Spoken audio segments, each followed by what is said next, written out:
said, empty your mind. Be formless, shapeless, like water. Now you put water into a cup, it becomes the cup. You put water into a bottle, it becomes the bottle. You put it in a teapot, it becomes the teapot. Be water, my friend. Bob Troyer, welcome to the Flowgrade show. Finally, you're here. Yeah, Max, thanks for having me. Actually, the two of us, we go back quite a while, and we just discussed and tried to figure out where we met for the first time. And I think it was either the Quantified Self conference in Amsterdam in 2013 or the Bulletproof conference right after.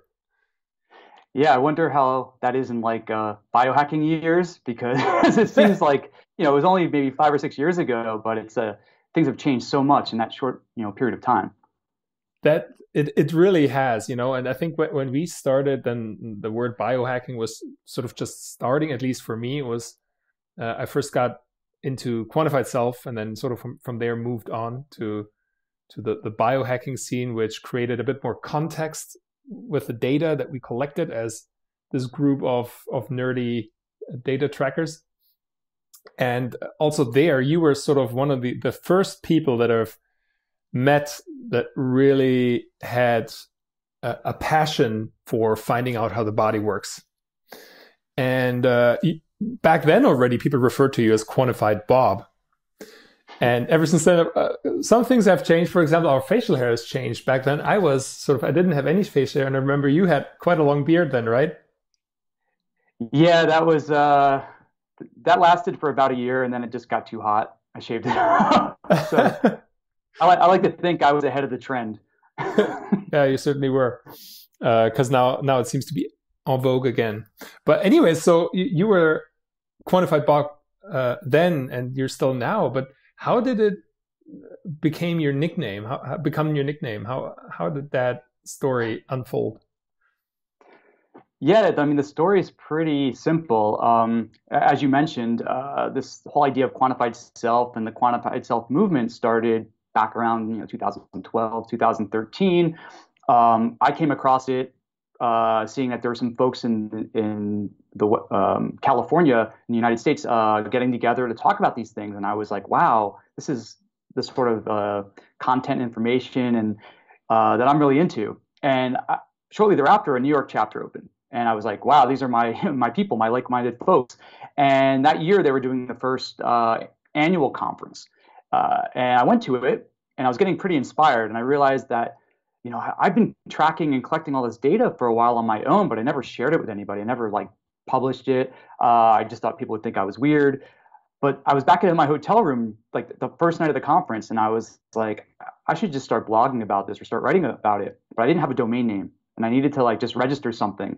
And there really wasn't much thought into it. I was like, well, I'm at the Quantified Self conference. And I was like, but I wanted a short domain name. I was like, Quantified Bob. And it was available. So the rest is history. I just set up the blog and started writing. All right. Okay. So and how did it become that you started tracking things, actually? Because you started before the Quantified Self movement, actually, right? Sure. I mean, I've been tracking to some degree since I was a teenager. I mean, the tools were much simpler back then. We use tape measures and scales and stopwatches. Often it was tied to athletics. I was getting familiar with things like nutrition. Back then you had to still go to the library to get books and understand, macronutrients and micronutrients. Because I was an athlete, I was also what you would call one of those hard gainers. I was pretty skinny, and I was trying to get stronger and trying to figure out what to do beyond just reading all the bodybuilding magazines and supplements that you can take and all of that.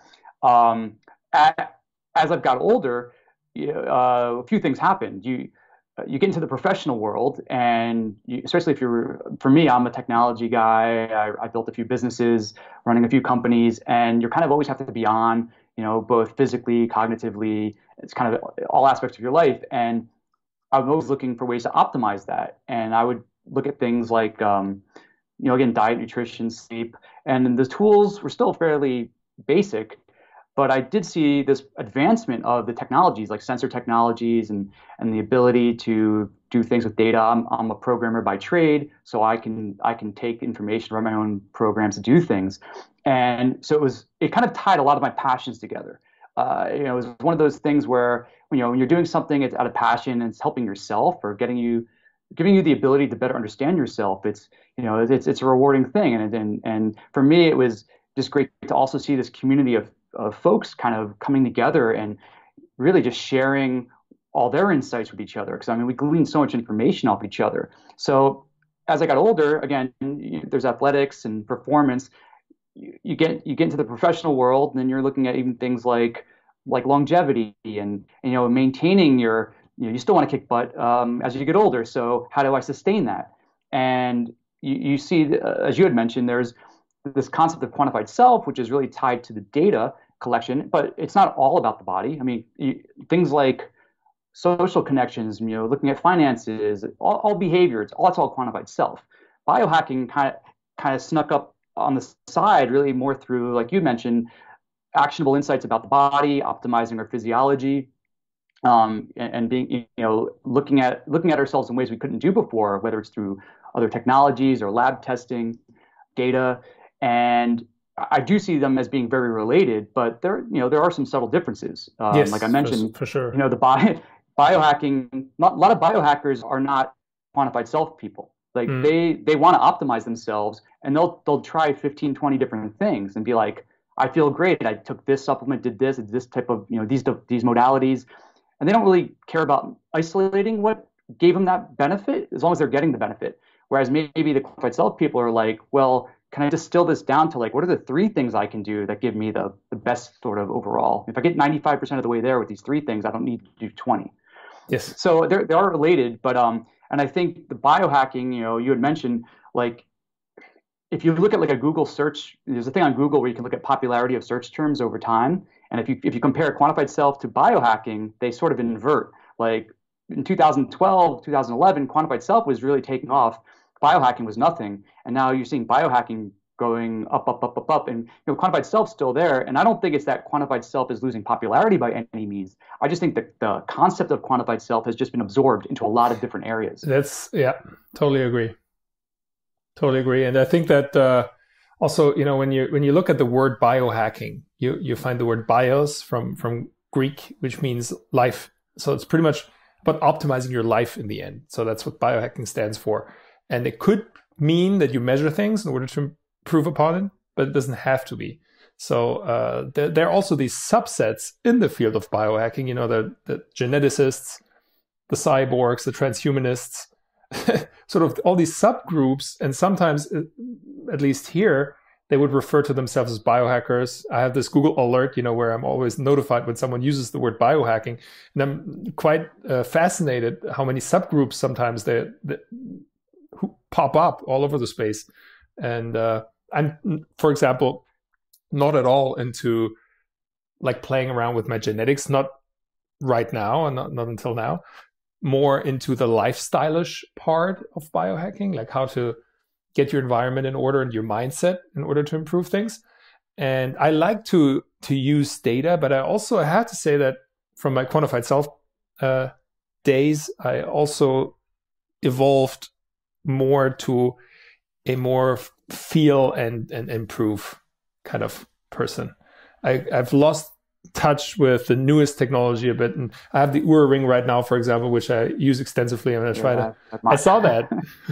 Yeah. So that's actually for the people watching or listening.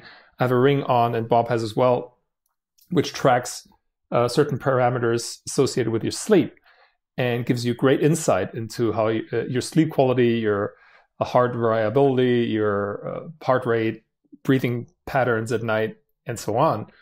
And it's fascinating to see all that. But for me, it came to a point where the tracking part didn't really end up being goal oriented. So then I stopped for a while, and now I try to use trackers to together with an experimental design to come to an outcome. So has for you in your story also some sort of progress in that area happen, or did something happen the way you look at data, you track data from the early days until now? Yeah, I would say, from the standpoint of not having actionable insights or, collecting data for the sake of collecting data, I kind of approach it from the standpoint of anything that's like can be passively collected, like wearing this ring. I actually wear also I like a second opinion on everything because I don't necessarily, know if one data point's wrong or right. We won't really know that in the short term, but I like the ability that if I can passively collect as much information as possible, it doesn't add any burden to me. It's just happening in the background. But then if I ever need to go back and look at some information, maybe I'm like, oh yeah, a year ago, what was going on there? Like, I'll give you a simple example, like an Oura ring. I was noticing that over the summer, my overall sleep quality, or one of my sleep metrics, was going down from like June all the way through August. And I was like, what? I'm kind of trying to isolate what's going on. What have I been doing differently? But if you log, or it has like a web-based portal, you can log into like a dashboard and see it longer term. I've been wearing an Oura ring since the first generation one came out, so probably almost like 2 years. So I went back to last year and I saw the data, and I was like, the same exact thing happened last summer. Like, so temperature and things like that definitely seem to have an impact on those metrics. So whether it was like too cold or too hot, then you start isolating what was the culprit there, or or was it more that I was more active in the summertime and my body was trying to recover, so maybe I wasn't. There could be other factors. So to answer your original question, and how things have evolved, I like to have this sort of baseline set of metrics that I collect. Like I might wear a continuous glucose monitor for 2 weeks, but I'm not always wearing a continuous glucose monitor. I get my insights. I might have some experiments. I maximize the time I have that device on. So I'll be testing things like my response to different foods and seeing how it affects just my normal day-to-day life. But then once it's off, I kind of know I have a bit of data that gives me insight into that part of my life, and then I can make some tweaks. And if I want to go back 6 months later or a year later and rerun an experiment, I can. But was there for you, Bob, a moment where you said, wow, this is so valuable, tracking this specific data, and it really changed my life? Do you have a story like that, or maybe many, but you can pick one where you had just great insights from tracking a parameter? Well, I think for me, I feel somewhat fortunate in that there was no life-threatening situation. I wasn't coming at this from the standpoint of, I was morbidly obese or I had a major health issue. I mean, definitely through some early lab testing and things, I uncovered some autoimmune issues. And, we often go into this world of biohacking through diet as our kind of gateway, whether someone's trying to lose weight or they have some kind of gut issues. So for me, the sort of understanding things like because that really ties into things like diet. You there? Yeah, I hear you. Oops, sorry. No. You were like frozen. So for me, it was things like glucose monitoring and really understanding the trends about it. Even though I'm not diabetic, you can get so many insights about how everything affects your glucose levels. And I'm not diabetic. I'm not close to being diabetic, but my genetic data showed I actually had an elevated risk for type 2 diabetes. Now, granted, the average person already has a pretty elevated just in our society, and mine was about 1.5 times that risk factor. But looking at things like personalized nutrition and understanding, we might all say like I prescribe to this type of diet, or it's paleo or ketogenic or carnivore, all these types of things. But once you start looking at the effects on terms of like glucose variability, what things can spike your glucose, what can lower it. So for me, like I was realizing things like sleep. I was having sleep disruptions. And when I wore a continuous glucose monitor, it showed that there was a few periods overnight where my glucose levels actually went very low, like hypoglycemic. And so that was kind of a bit of an eye opener. So that kind of gave me some insights about how I do things like meal timing and even maybe exercise, or around that. Looking at, heart rate variability in terms of stress and stressors, because you might show like trends of your body being under chronic stress, and your body has more of a sympathetic response. And the stress itself you might hack a bunch of things and take a bunch of supplements. Mm. Yeah, one of the really great insights that I've gotten was around continuous glucose monitoring and understanding my trends, both near term and over longer periods of time, to really kind of see the effects of diet, exercise, For me, a big insight was seeing how overnight my blood sugar had a tendency to dip at a few points, which would cause sleep disruptions for me. And so I could take that data and look at it in terms of how do I adjust meal timing or exercise to ensure that I don't encounter those disturbances overnight. I'm also using the continuous glucose monitoring around seeing my response to different foods, especially different carbohydrates. We all have these personal glycemic responses. There was some research that kind of inspired a lot of folks to start doing this, and it's pretty interesting to see for myself how, after learning like the way my body tends to process carbohydrates very quickly, which is not necessarily a good thing. So by taking certain foods, if I'm going to eat, let's say, white rice, you pair it with certain other foods that will have an effect of buffering it. So maybe my glucose won't spike the way it should, or sustain at a high level. There may be times where we want it elevated for just a short period of time. Often people do this around exercise and things like that. But then there's also, so glucose is one area that for me is just like, it's you don't need to be wearing a continuous glucose monitor 24 hours a day, 7 days a week. These patches last about 2 weeks. So you can do one for, a period of 2 weeks, structure some experiments, go back to it, whatever, 6 months, a year later. There's also heart rate variability, which has been a huge kind of data point for me, because we use it to look at everything from our body's stress response to how we're recovering from training. It tells us whether we can exercise hard or should recover on a given day. It can predict the onset of getting sick. You can actually see it a few days in advance. But it can also, like, if you notice your heart rate variability, because it's all very individualized too. So I can't really compare my numbers to your numbers, because if we look at our HRV scores, it's on a personal level. It's more about trends over time. Bob, can you, because I know that a lot of listeners usually, they get confused. Some listen to an episode for the first time and they never heard the term heart rate variability before. Can you just explain really quickly what the difference is between heart rate and heart rate variability? Sure. So heart rate, you think of, you take your pulse and your heart beats at 60 beats a minute, right? But your heart doesn't really beat 1 second, 1 second, 1 second.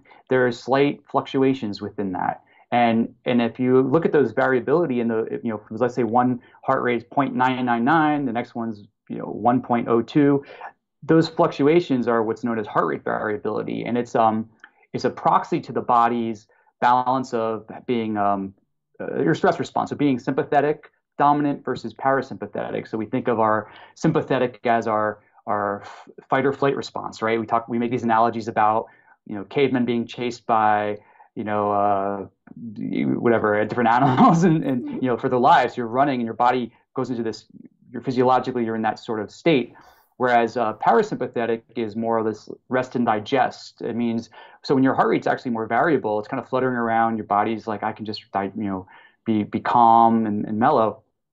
And there's a balance between the two. Like we're constantly throughout the day experiencing shifts in those responses.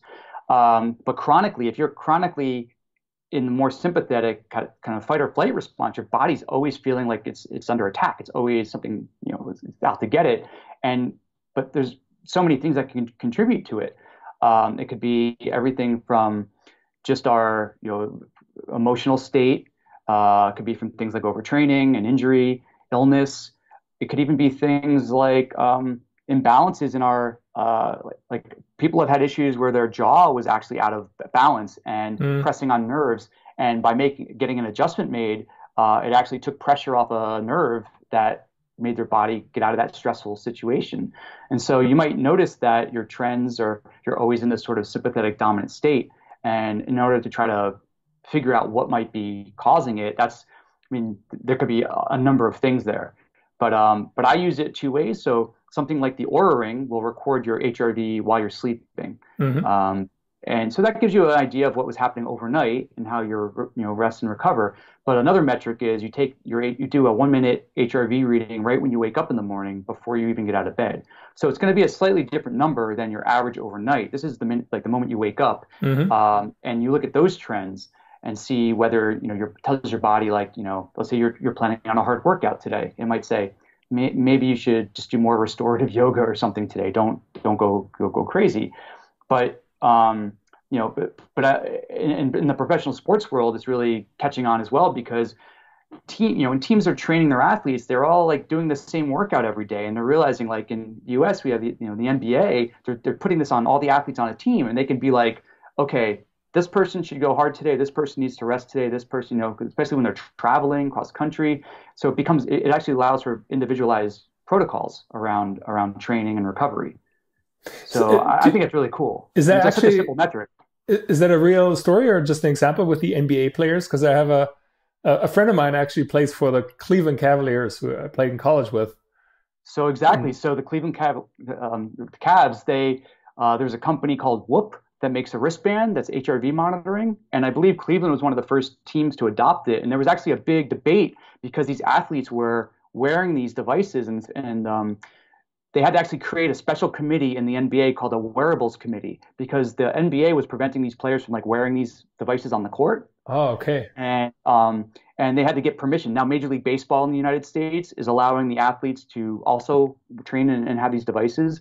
I mean, it's an interesting debate. Well, I mean, for the athletes, it's a no-brainer, right? You're getting this individualized training, but then the athletes are like, do I share my data 24/7 with the coaches? Like, what if they went out to a nightclub or something so they have to say, like, after a certain time, you can't look at my data.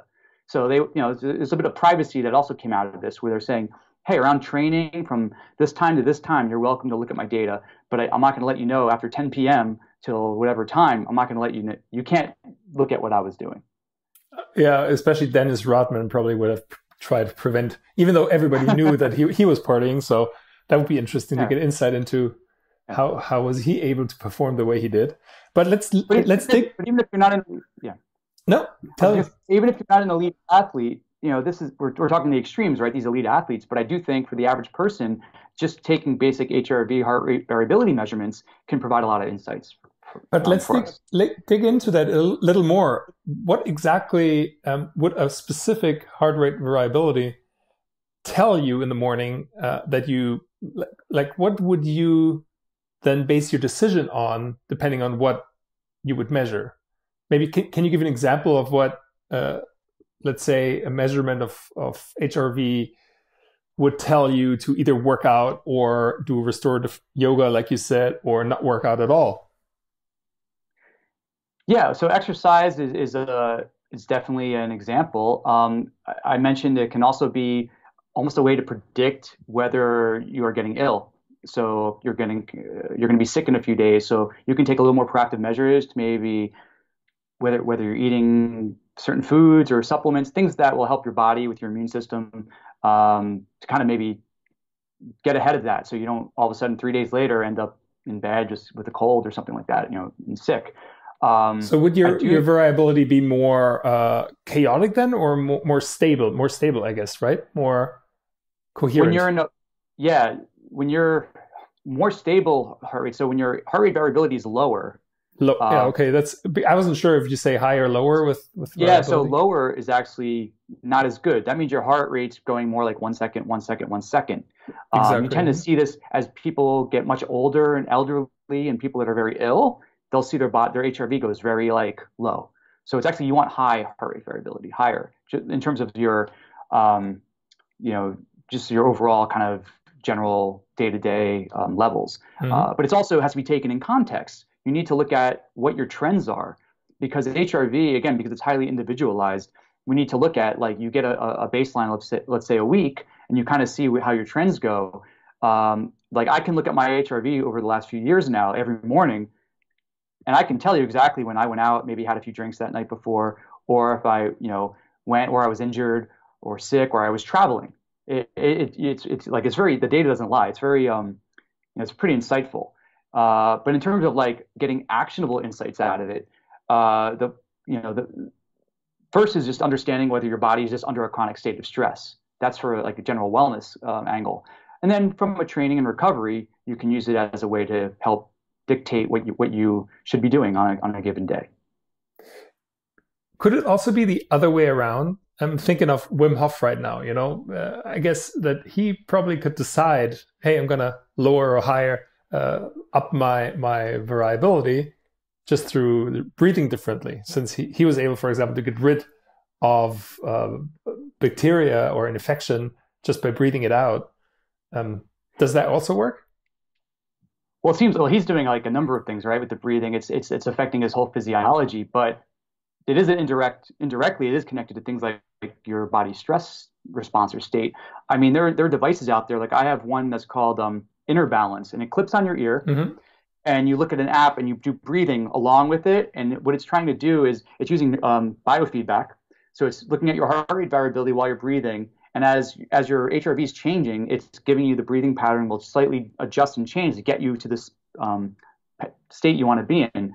And people have found that have been using this long term, it starts bringing down their overall, increasing their HRV, bringing down the stress levels. And this kind of goes to show that to most people, it's a combination of just could be emotional issues or stress. You know, it's almost like why meditation for a lot of people will work is because it's allowing them to kind of settle themselves down, and you're always going like 110 miles an hour. It's not a good thing for the body. That's actually a great example of how data-driven feedback can help you to train almost like a muscle, your nervous system in a way, to respond to environmental factors differently than you would if you didn't. Yeah, like I always make an analogy to like a car when you get the little check engine light goes on. So like if you had a simple feedback mechanism where throughout the day, if it was like, hey Bob, take a few breaths right now, or calm down, and then like I'll take a few breaths and then continue with my day. It's kind of like a gentle reminder. I mean, right now people tend to just develop more of a practice just around it, like, hey, every morning I'll do 5 or 10 minutes of these breathing exercises. So like the Inner Balance device, like I'll you can stack things. You can I'll go in infrared sauna, and I'll be like, well, I'm sitting in this infrared sauna for 45 minutes. I might as well be doing something. Let's breathe. Do some breathing exercises. So it's about also being efficient with all these sort of different types of hacks. That brings me to another point regarding sleep optimization. And since you just talked about breathing, because apparently you seem to also restrict your breathing by taping your mouth. Can you tell me the story behind that? Why do you do that? And how did it come to that? Yeah, so looking at my sleep data again, I noticed that even though I thought I was sleeping pretty well, I was seeing that there were many little moments of disruption throughout my night. Little, like 1 minute little red dots in my sleep data that were kind of indicating that there was some kind of disturbance. Even though I wasn't aware of them, I didn't know what it was. I started researching things and being like, well, I don't think I have like a sleep apnea, because I'm not waking up like gasping for air, like kind of like that, or I don't remember anything, like I was panicky.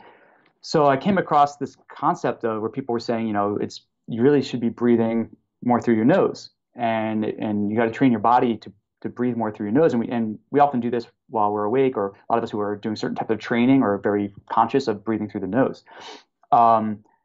The premise is just simple. You get a small piece of tape, like this micropore tape that you should be able to peel off easily. There's a couple products out there as well, and you put it over your lips, and you go to sleep, and you think you're gonna like suffocate or something like that. You're not. You actually, what ends up happening is your body just figures out, okay, I got to breathe through my nose. And for me, like I often had a tendency to wake up in the morning with some congestion in my nose, might be a little bit clogged up.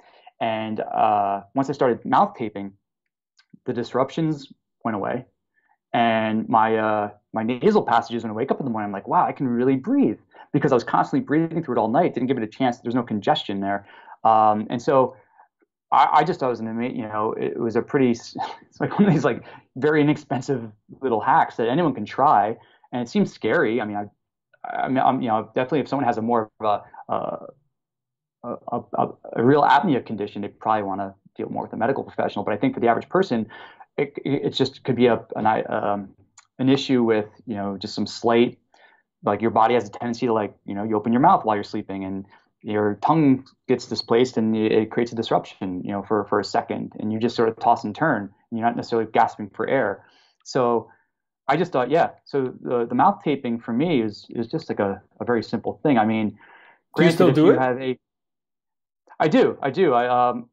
It's not an every night thing. I would say like there are certain times where I feel like if I want like a really really solid night's sleep, like more solid, like like maybe out of a week I'll do it 4 or 5 times, let's say. Sometimes you just forget. Maybe you fall asleep watching. You're reading a book on the couch or something. So I do think it's it's something you can do very easily. You just it depends. If you have a significant other, make sure they're going to be very. It might scare them at first, but they have to be forgiving. Yeah. All right. So, any other advice that you have for people that want to sleep better that you have found to have worked for you? Yeah. So with sleep, the biggest challenge is it's super individualized, right? Everybody wants to optimize their sleep. So the first thing we really need to do is understand what our sleep is like, what our patterns are. There's always the basic sort of things that every guest you'll ever have on will say is, things like making sure, you minimize blue light, artificial light during, a few hours before bed. I wear things like blue blocking glasses to help block those wavelengths and help drive melatonin production. I keep a consistent schedule. I try to wake up and go to sleep at the same time every night. You may actually find if you experiment a bit with your bed times, you might find that you sleep better if you go to sleep a little bit earlier or later. It depends on the person, but it might not. Again, with lifestyle, you can't always have that control, but that's the obvious stuff. Now, the challenge with improving sleep is if you look at your bedroom, what are the variables that are in our bedroom? We've got things like the air quality in the room, any sound and noise, the temperature, electromagnetic fields. There's all these pieces that can all affect our sleep. And so the challenge is, let's say it's the summertime, it's kind of hot out or something. You open a window because you want to cool down the room, you want to sleep a little better. But now I live in New York City, so it's pretty noisy outside. If I open a window, now there's noise. Maybe the noise now wakes me up because I opened the window. But then if I close the window and close the door, now the air quality goes down. Maybe that disrupts my sleep. So you're juggling all these variables. So I think that one thing is to understand those external factors, and then we can look more inward at ourselves. Like what are the internal factors? Things like just looking at are we waking up multiple times a night? Are we what time are we consuming our meals around bedtime? Because if your metabolism's elevated throughout the night, you might have some issues. I look at things like you mentioned, we talked about mouth taping. I've even experimented with a thing called inclined bed therapy, where basically you elevate so if you think of the bed, you have the headboard, the legs on the side of the bed you sleep on, you elevate them. Let's say the average bed maybe like 6 inches up. So there's a very, very slight angle. So your feet are slightly lower than your head, but very minor. And it actually has all these benefits with improving circulation. And I think it makes because your heart's working a little more throughout the night in terms of your your lymphatic system and your glymphatic system. Like you have a system through your brain that drains throughout the night. I actually noticed for me that added a nice little boost, and that's like you can just put a brick under each, raise your bed about 6 inches, 5-6 inches. But you're lying sort of, your head is higher than the feet, because my grandfather did it the other way around because he thought it was better to get sort of the blood flowing away from the legs to the head. Well, this is allowing your lymphatic system to drain out. It's doing a few things. It's improving circulation because now your heart is pumping more throughout the night. It's draining it. Actually, for things like edema, so someone who maybe has issues with lymph fluid pooling, they actually say the inclined bed therapy actually helps with that. Okay. So there's like a whole website called Inclined Bed Therapy that they talk about all the sort of there's all these testimonials and things, but it's something that you can do. It's a free hack, right? You can try it, and if it doesn't work, you go, okay, I really don't need I don't need to do that. You're just elevating the bed slightly. All right. There's also technologies we can use to help with sleep. So there's a company called Fisher Wallace that makes it's this brain stimulator. So it has you wear this headband, these two electrodes, and it basically for 20 minutes before you go to bed, you run this device, And it's a very low level electrical current. So if you think of things like transcranial direct stimulation, it's kind of along those lines.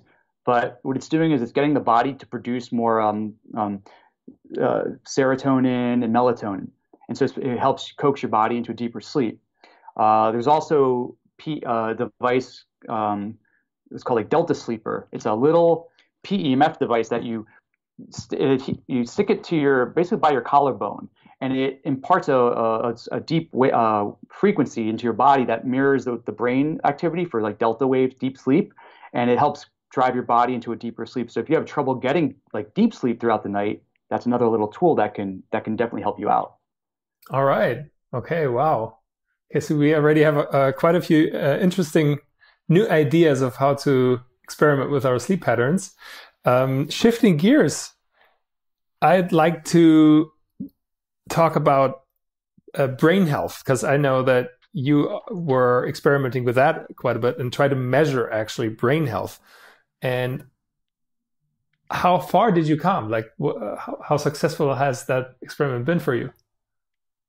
So I came across this device called Brain Gauge, and it looks like a little computer mouse. So you connect it to your computer, but it has, I guess it came out of all this research, and it's being used in the military, et cetera, where they've realized that we can use the sense of touch on our two fingertips.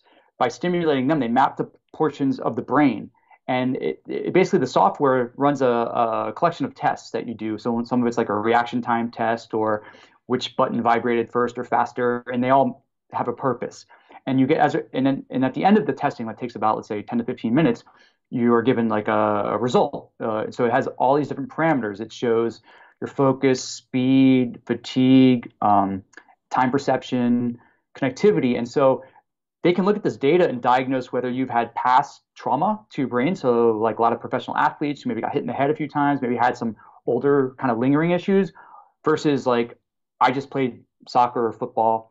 Last night, maybe I took a really hard header. So maybe I got a little bit something going on right now, but it's not like a long-term thing. It's just an acute kind of condition. And so it's a tool to assess. It's not going to treat anything. But what you can do is over time, look at these parameters and trend it. And so for me, when I started using it, so it was interesting because I was like, oh, I'm probably all messed up because I played sports for all these years, and I like almost maximized. I almost got like the highest score on every category. And then I talked to the inventors and the founders, and they were like, wow, that's amazing. And they're like, well, what did you do? And I was like, well, it's not that what I didn't. I don't think I did anything specific. It's kind of like it's what I've been doing probably over the last few years that's helped keep things at an optimal state.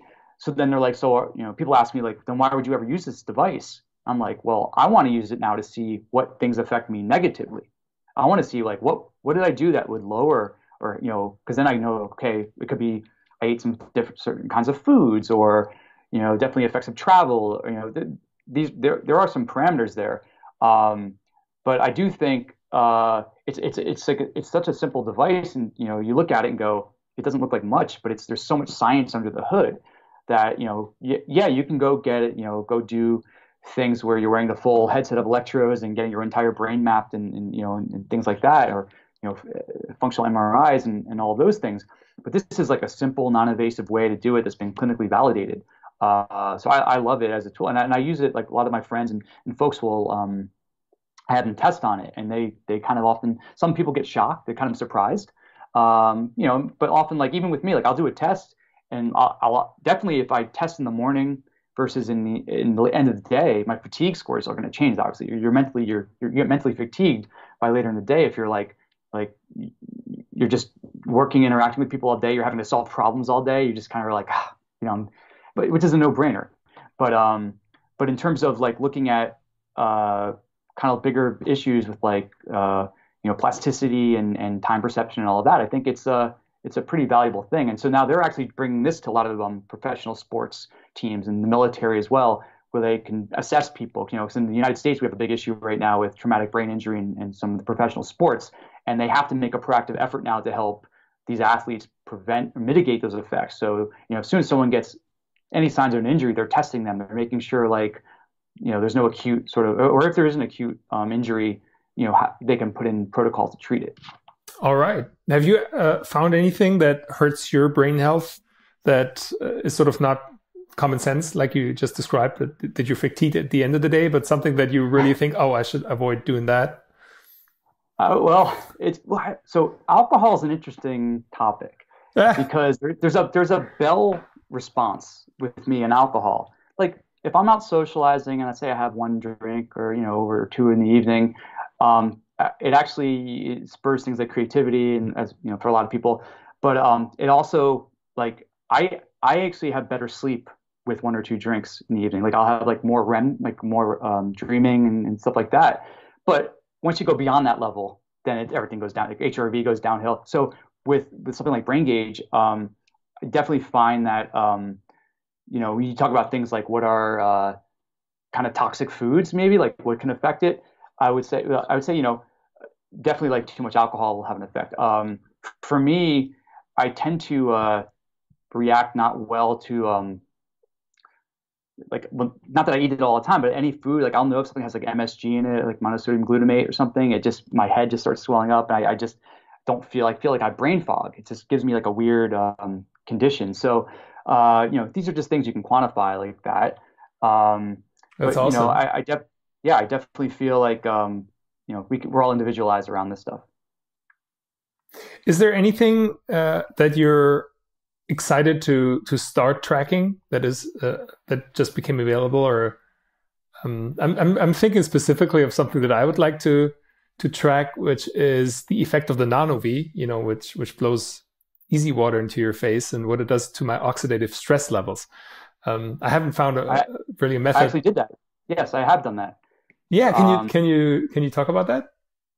Sure. So when I first got my hands on a nano-V, I was most interested in because I'm very big on kind of understanding my environment and living in a big city. A lot of biohacking for me is about not just trying to be optimal, but mitigating all the effects of the environment. Like there's a lot of oxidative stress that we're just dealing with every day.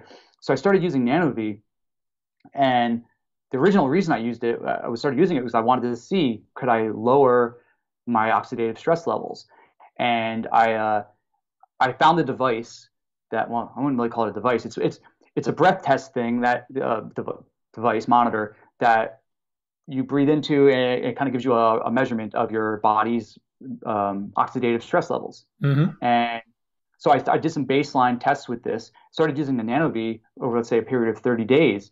And I saw like the levels just came like right down. What was interesting was I stopped for a week. So you structure an experiment, you kind of do like an ABA kind of test. So you don't use it, you use it, you don't use it, or you can use it a second time after that. When I stopped using it, the levels started coming. So it means I need to use a device like this just to offset the effect. My environment will always bring my levels back up.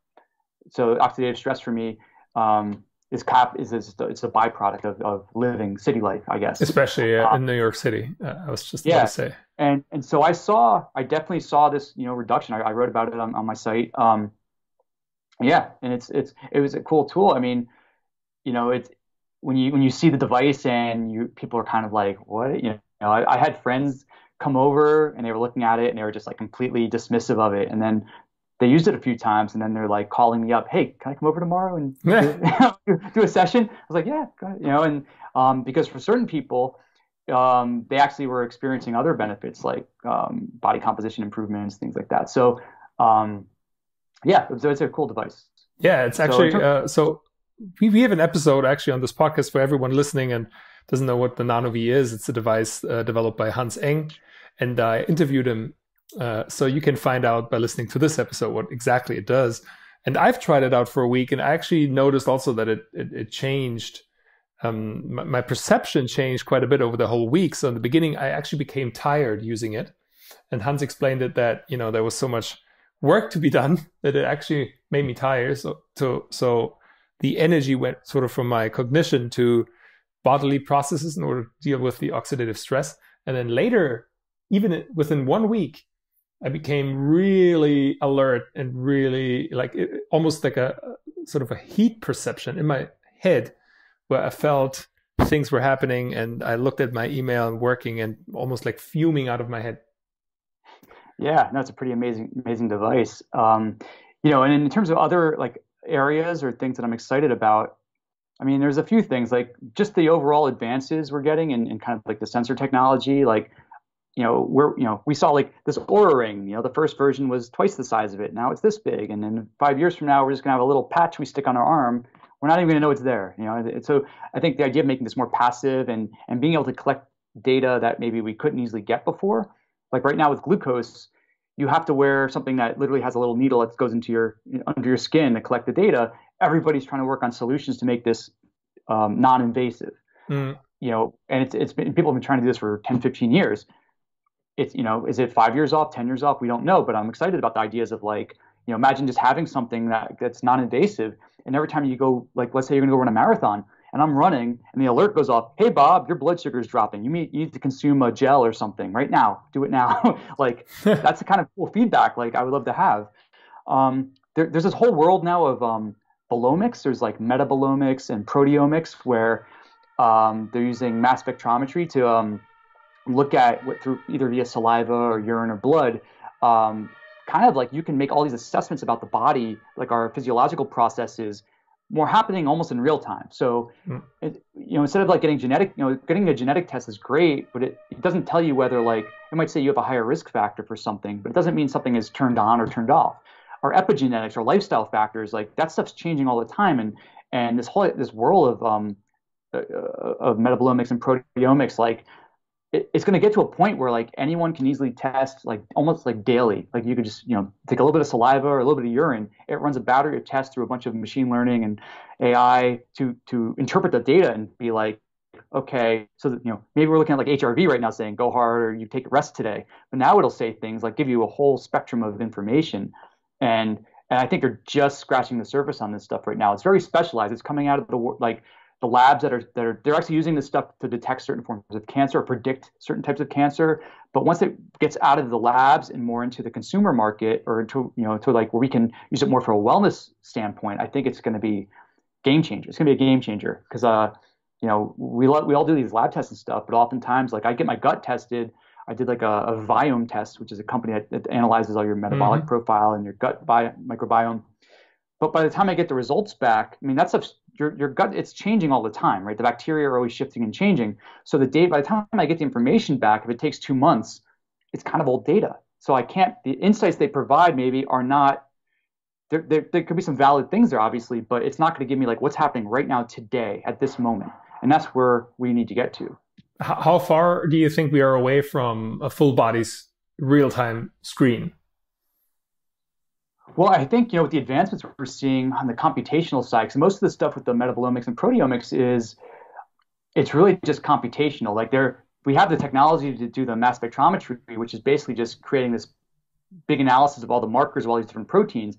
And then someone has to feed all this data into something that can make the interpretations be like, this maps to these processes in the body, or, whether it's just a general wellness thing or potentially a risk factor for something worse. That stuff is probably, just a few years away. I mean, because it's less of a technology. Like they don't have to invent like a new device to collect some saliva or something. We're already, that's pretty easy to collect. It's just a matter of interpreting that data. And I think we're getting close. So I'm excited about it. But then there's also stuff that scares me, right? Like we love technology and all that, but then this, you've had like, Dr. Jack Cruz on before talking about EMFs and all, and kind of our environments, and we're seeing now the rollout of things like 5G networks, and we're just bathed in Wi-Fi and all these types of electromagnetic fields. And I do think a lot of what we're going to be doing in the biohacking world is how are we mitigating? We're not going to be able to necessarily prevent those advancements. So all we can really do is how do we proactively kind of protect ourselves or mitigate what's going to be around us, like when we're just bathed in all this stuff in a few years. So, and I'm not saying necessarily like wearing the tinfoil hats and stuff like that, but there's things people are doing with regards to certain supplementation and, just lifestyle choices to help, just as much as you can reduce the impact of these things, which we don't necessarily even know the true effects yet, because it's still very early on. Exactly. And I guess the progress, though, in this area where we are finding methods and supplements and foods, maybe even, individualized foods in order to mitigate some of those factors, that's also growing and advancing. So let's see which one is faster. That's probably the question then. And so right now, I guess also in our community, I guess I really tend to see a trend towards syndromes and diseases that are probably associated with these fast advancements, by using too much technology or being, I'm not really sure. I had an interview with a German doctor who talked about the sick brain and how, the brain is affected by using all this technology every day, and that it actually makes people depressed and burned out and so on. And this really hasn't been solved. And in the near future, this trend is probably going to continue. And this community or a group of people suffering from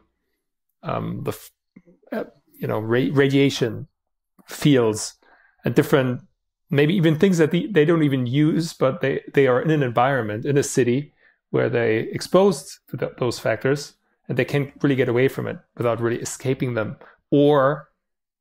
And then you need to educate them to find methods or supplements and so on to reduce them. And so, yeah, listen, some of the viewers and listeners out there, don't even have to necessarily buy into the idea of the EMFs and 5G and all that. Okay, let's just say you don't buy into it, but really what it boils down to is we're all running into, you're seeing this proliferation of issues around mitochondrial health. We talk a lot about mitochondria, the power plants in our cells, and all these things in our environment are, at the end of the day, if you just boil down to what does it affect, it's affecting the ability for those to work properly.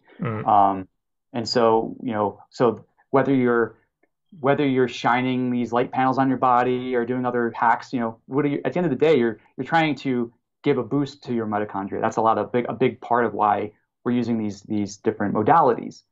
We found, the research has shown that these devices can have an effect on helping improve that. Yeah, certainly. And that actually brings me to another point, and we've talked about that before the interview, which is life extension. And you're going to a festival which is called the RAD Festival. I think it's Radical Anti-Aging something. The D, I forgot. Yeah, I never forget the D. But in terms of extending your lifespan, and maybe also together with that, your health span, what are your personal goals in that sector? And how do you try to use technology and knowledge to advance that? So yeah, I come from the mindset of, we talk about health span, and it's, everybody wants to live. Let's say you want to live to be 250 years old, but there's no point in doing that if you're going to be in a really bad state for the last 100 years of your life. So my goal personally is to be like, how do I have a enjoyable life as long as possible? And, if it's longer as well, that's great. And so when you start looking into research and we look at mortality and what causes, and not talking about even things like, cancer and things like that. Like when people get older, they fall. There's these other conditions like where it's about, maintaining strength and mobility. So I proactively, for me, like a big protocol, my longevity plays is, as we get older, people go, oh, my back hurts, my knee hurts, I got these other things. I used to be able to do this. And for a lot of it, for me, is like I'm kind of really taking a big assessment of my body, a self-assessment, and being like, what things need really to be addressed. And it could be like, wow, something's off on your balance there. Let's figure out how to, but do it now. Like, don't wait until you're in a worse state. Like, you want to maintain. Why not try to stay in a good physical state as long as you can. There's even like here's a simple like biohacking quantified self-assessment tool. If you get one of these, there's a grip test you can do. It's like a caliper, and you just squeeze it as hard as you can. There's a little meter on it. I forget the name of the actual. Actually, yeah, I've tried it. I forgot the name too. The research has shown that your grip strength correlates to cardiovascular health for some reason. This research has shown it's very correlating. So you just start doing some grip strength tests. You kind of get an assessment of like, where am I on that? Do I need to make changes or make improvements on that if my grip strength is like weaker than it should be? So when I start looking,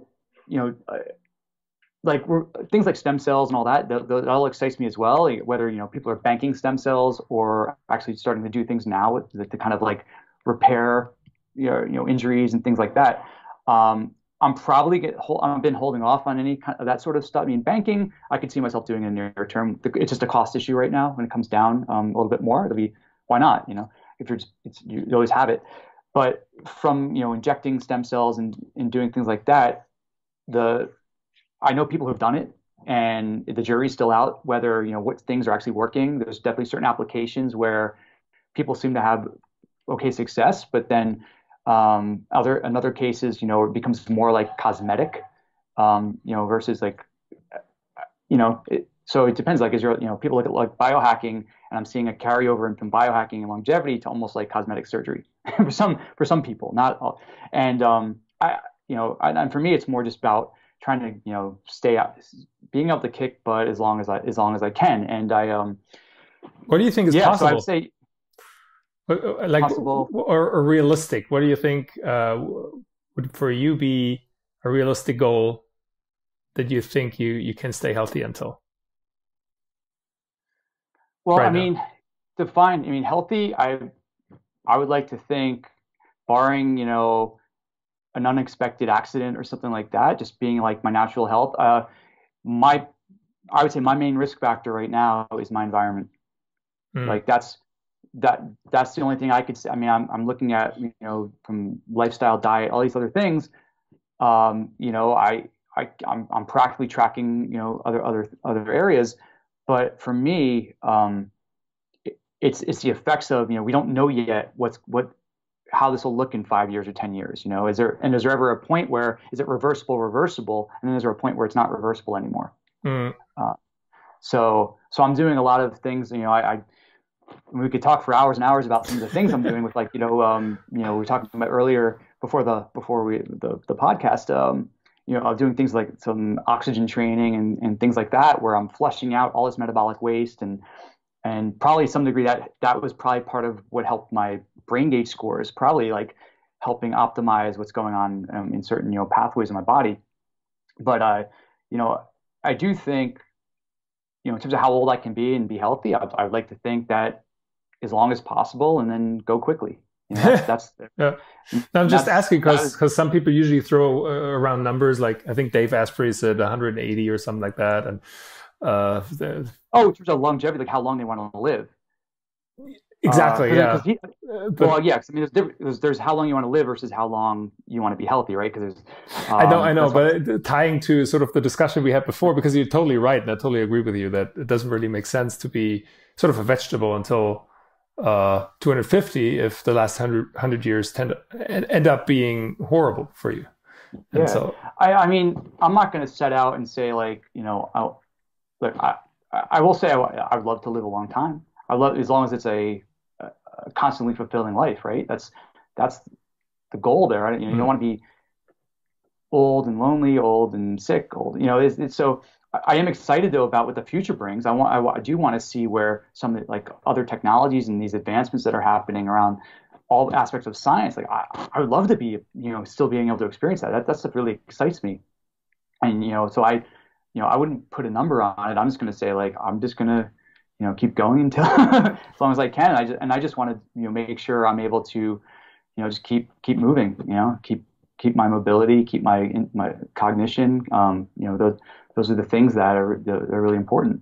I mean, looking at you right now, I think that you actually managed probably to get even younger, because I think when I met you, maybe it was the beard, but you looked a bit older actually than now. So I guess your biological age is. Have you tested it recently? What's your biological age? Well, there's a lot of different ways to measure the biological age, and they all give you different numbers. Like, I'll give you an example. There's one method that looks at a combination of your heart rate variability at a very specific time, along with you put in your body composition, your age, and all of that. Uses the heart rate variability at that very specific time. It looks at something called the pulse wave velocity in your arteries. So like how it has something to do with the pressure and the way that your blood flows.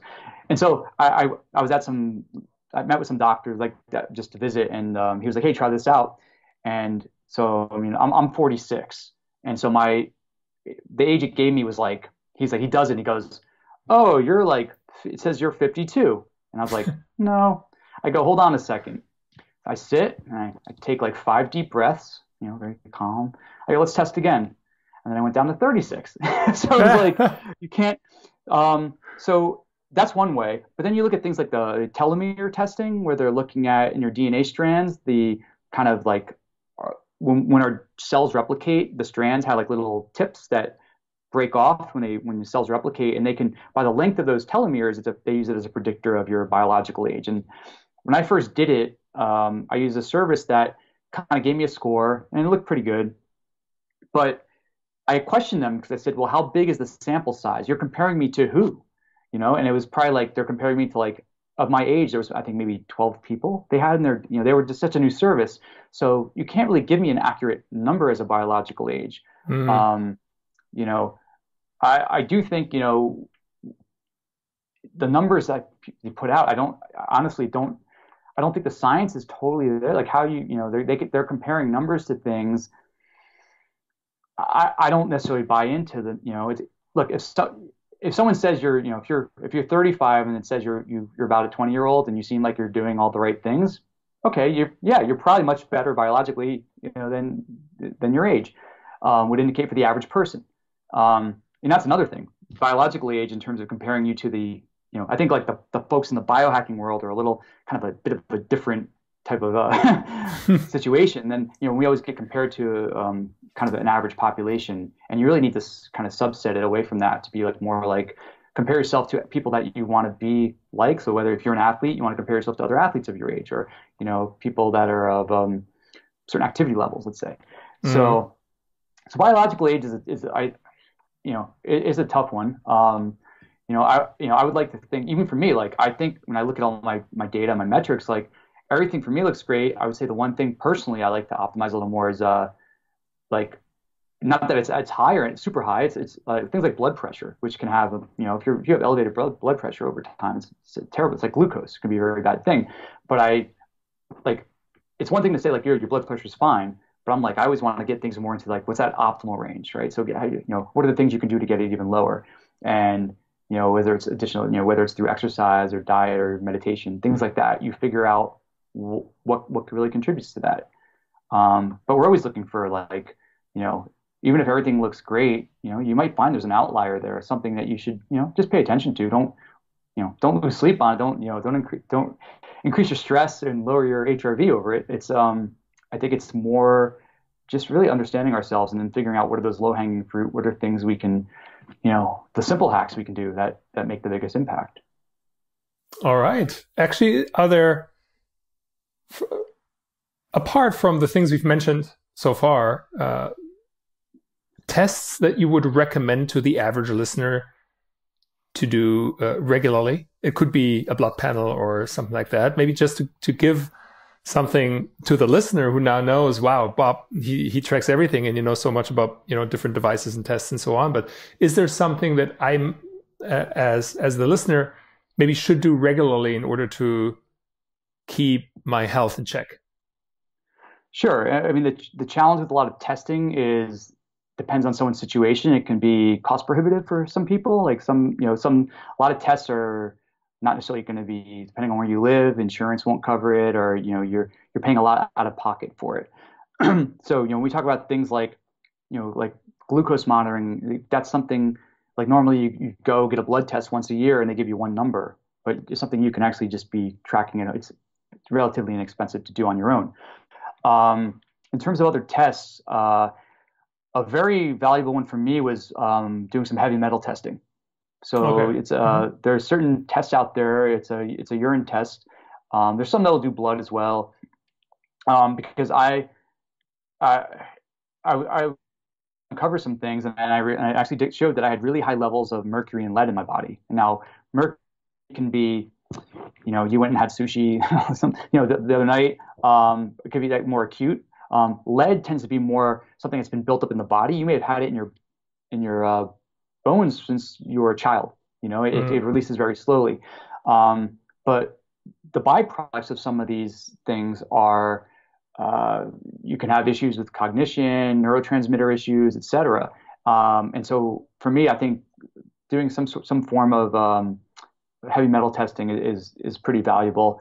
I would say just, in terms of general blood panels, like you really want to look at, I mean, it's sort of like the general stuff you would get on a regular panel, your cholesterol levels. I mean, even with like LDL, which is considered the bad cholesterol, there's different particle sizes. So if you have the ability to go deeper and look at that distribution, I think that's important.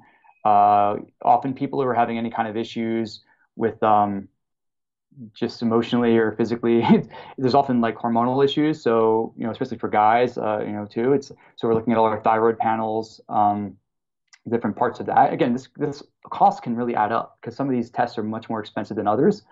In terms of like a specialized test, those are the main ones I'm seeing. I do know there's a doctor who's now putting together a panel specifically for mitochondrial function. Because right now I can't just walk into a lab and say, I want to order this test for analyzing my mitochondrial function. There are tests out there that will show like, one's called an organic acid profile test. So it's a urine test, and what it looks at is for byproducts, which they can correlate to things like neurotransmitter function, et cetera, and parts of like what's called the Krebs cycle.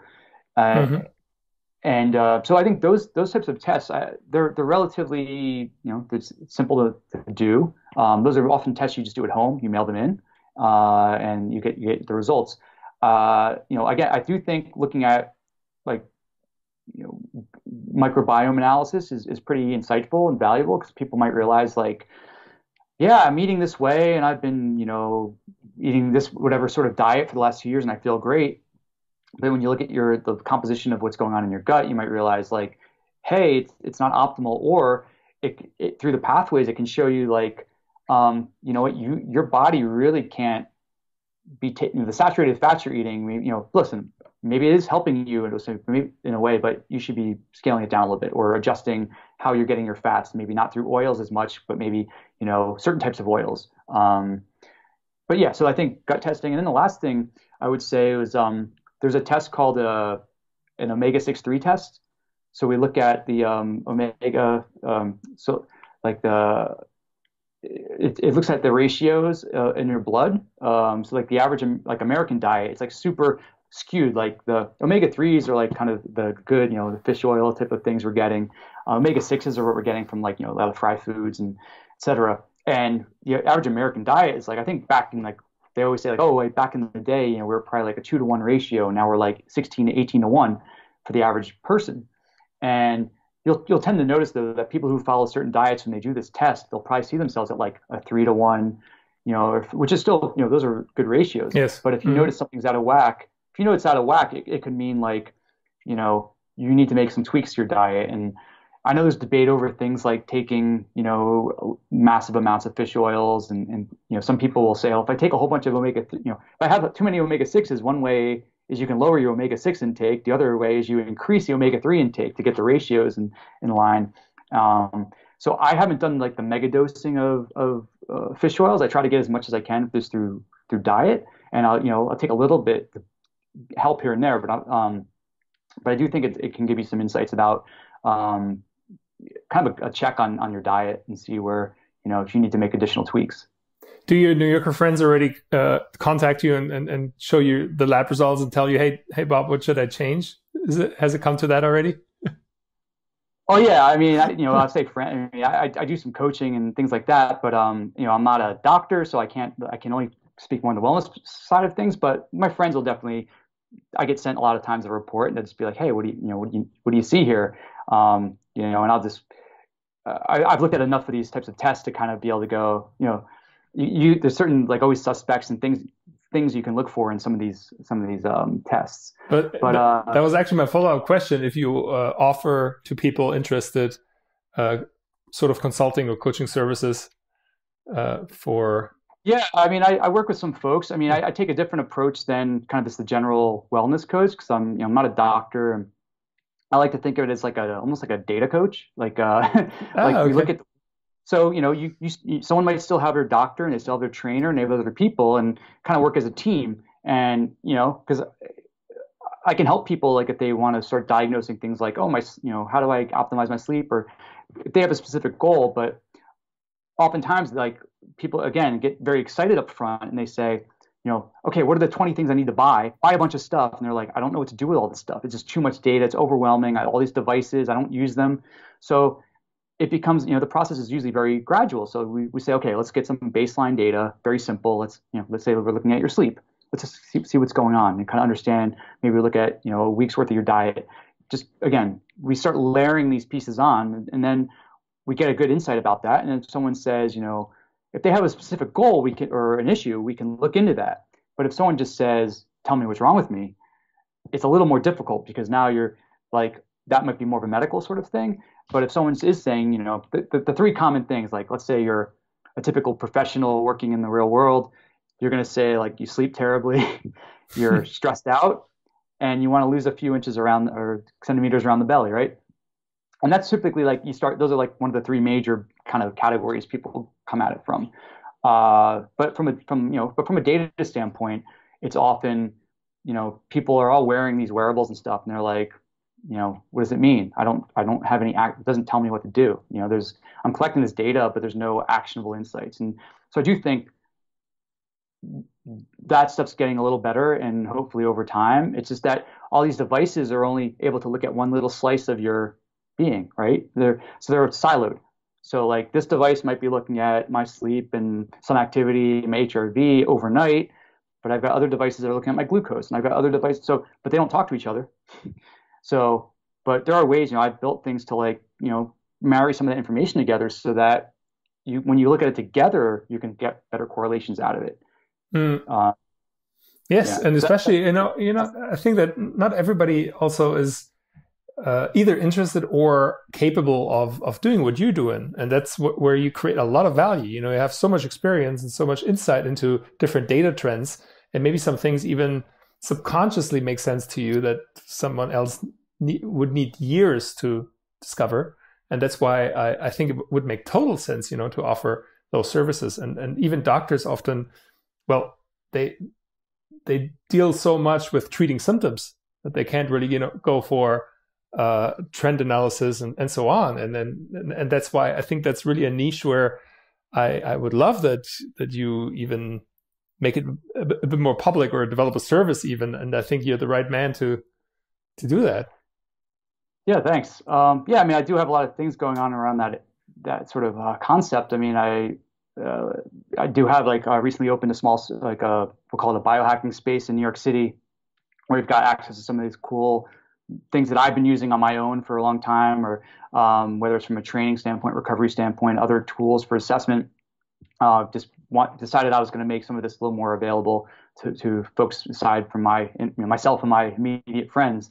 But I definitely feel that for the average person, they want the insights, but if they're not if they don't have a technology background, they don't really want to dig into the data, they do want to get the proper insights. So they want to be told like, do this, and they will do it. Like it's this is what's happening with a lot of the athletes. The coaches are collecting and the trainers are getting this data and saying, this is what you need to do today. And they're just like, great, thanks. They don't want to dig through they're not digging through the data. They want someone else to kind of look at that and then tell them like what they should be doing. And I think that's, again, in a world where, we're all starved for time, people don't want to spend a whole bunch of time looking through the data and making a big, burden of it. They'd rather just be like, give me the 30-second, tell me what to do, and I'll do it, and it could be, and then whatever you're implementing could be as simple as a simple dietary change, lifestyle change, et cetera. And I do think that's where we're going to, Yeah. Awesome. Bob, I think that, I've already used up more than an hour of your time now. I think an hour and a half already. And it really flies. And we talked about tracking and brain health and testing your mitochondrial health and everything. And there's so much I think the listener can take away from that. And that's why I have two more questions for you to sort of round it up. And the first one would be, where can people find out more about you? Maybe you want to share your website or your channels that you're most active on, so they can follow you. And the second would be, please describe your perfect day. What is a perfect day for Bob Troyer? Sure. Well, the first question is easy. You can check out some of what I'm working on at quantifiedbob.com, and that's my website. If you want to find me through social media, whether it's Twitter or Instagram. I do a lot of stuff on Instagram that maybe doesn't show up on the blog because it's a little more kind of real time. It's all Quantified Bob. So you can find me very easily. Just any sort of social channel, just goes Quantified Bob. Yeah, that's the first part. My perfect day. Yeah. So my perfect day, you know, I'm assuming it requires like we're still doing some work and things throughout the day, not like we're just sitting on the beach resting all day. Well, there's a famous German actor who said myself that. I mean, now we were a little delayed, I think. No, but I just said that there's a famous German actor who once said that his perfect day would be slightly buzzed and no appointments. So it doesn't have to be that one. Well, sure. I mean, I think a perfect day for me would be some degree of, you know, some activity that I feel like, you know, some form of exercise and movement, eating good food, being in a good social situation, spending time with, you know, close friends and family. You know, you know, if you want to say like, okay, something work related, I do feel consuming some sort of information, gaining some knowledge. Like I feel like if I don't go through a day without learning something new, like, you know, it's a bit frustrating. So I always like to feel at the end of the day, like there's some new piece of knowledge I've gleaned out of it. You know, and I just think it's all about, you know, it's about mitigating stress. I mean, the stress for me would be like, give me stress when I'm exercising, give me stress, you know, when I need it, and otherwise, you know, reduce it. And work wise, as long as you're working on, you know, work on things you love, I think the stress goes away to some degree because, you know, you're enjoying it. You know, it's not a burden to do the work. You're passionate about it. I mean, you probably know this. Certainly. You live it, you know, it's your lifestyle. And certainly. Your job. I mean, it really, I think, you know, there's good stress and bad stress for me. And what you're talking about is certainly the good stress that you want in your life. And that one you, though, have to find. You have to go out and get it in a way. It usually doesn't just show up. It's usually the negative stress who just shows up when it's not needed. So. Yeah, no, totally. And the reality is, you know, you talk about a perfect day, and that's, you know, I mean, and that's ideal, but I realize like having that perfect day most likely is never, you know, rarely if ever going to happen. So, but you figure out like what contributes to not being a perfect day and how do I mitigate those. But along those lines, when we talk about a perfect day, there's also like when you look at you know, we all have the same constraint. There's 24 hours in a day. And so I spent some time over the past few years, like trying to dissect and figure out like, not so much my perfect day from the standpoint of how do I optimize my time? Like looking at, so this is kind of going back to quantified self. Like I realized like my body, like I like to train at certain times of the day more than others. I like to work. Maybe when I'm working, if I'm writing, I'm more creative writing at certain, like in the morning, I'm better at writing than in the evening. But yeah, I'm better at writing code in the evening than the morning. So once you understand these things about yourself, you can try to figure out like, you know, build out that ideal. Let's say, you know, let's say you do want to sleep for 8 hours, block out that sleep and figure out what the rest of your day would be. So we can all kind of create our perfect day, like, but a real world perfect day, our perfect day that involves the things we're already doing. And you realize like some of us have maybe more flexibility than others in terms of like, can you really shift your work day from, you know, or split your day up into different times? But I do think it's an interesting exercise because we learn about ourselves. We learn about, like, I know if I eat dinner or my evening meal by, let's say, before a certain time, you know, that's going to improve my sleep. Or if I unwind and go to bed earlier, it improves my next day. So yeah, simple exercise. Just make 24 hours and start filling in. Like, think all the things you have to do every day, like that have to be done. Like you can't say no to them. Put those in and just start moving them around and seeing like what becomes that optimal sort of day for you. Yeah, that's a great way. Yeah. Yeah. And maybe you get 80%, maybe you're 80% of the way there, and you know you never can achieve the ideal. You know, we have life and work, and people have children, etc. But you learn about yourself. You learn kind of like what I want to be at, where I want to be at, and then you know how close I am to getting there. That's a perfect way to round up this very data-driven podcast. Well, quantified self-driven. And my very last question for you, Bob, since I've looked at those guitars in the back of your room. Is that also something that plays a role in your life? Playing guitar? It has. So you're in my little home studio lab. Kind of, it doubles as a lot of things. So I've got literally blood testing equipment sitting next to piano keyboards, and I've got a sun lamp in front of me here and red lights. But music has always been something that I've been doing since I was in university. Like I played music since I was a child, but I'm playing in bands, and that's an outlet for me because I perform in bands live on some pretty good stages and stuff here in New York and elsewhere. And given all the stress in life, and people are always like, aren't you nervous when you go on stage when you're performing? And I was always like, no, it's the most relaxing moment of my entire life because I'm confident when I'm doing it. Like you're prepared to perform and all that, but it also takes your mind off everything else that's happening in your life. So all the stresses that are going on, things you're worrying about, it all goes away for that, like, we'll say 1 hour or 1.5 hours. And so I think there's that aspect. Yeah, the flow state, exactly.